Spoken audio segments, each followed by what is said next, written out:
Maglalabas kami ng official statement tungkol dyan, ha? Pero gusto ko lang linawin na hindi epekto at walang kinalaman ng Ultima X na nangyari. And for the record, what happened last night was none of our doing. Kami yung biktima rito. And we will be cooperating with the authorities to make sure that this gets investigated.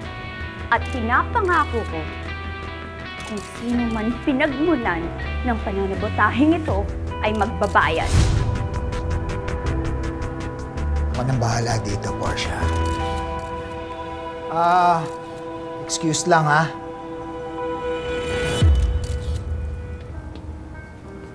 Dad, pinagmukha akong tanga ng amirang yun. Sinira niya yung reputation ng Excelsior. Kaya gagawin ko yung mga dapat para sa mga pesting tulad niya.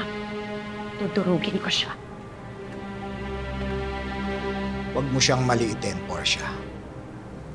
Hindi babangon sa hukay si Amira para lang magpatutsada.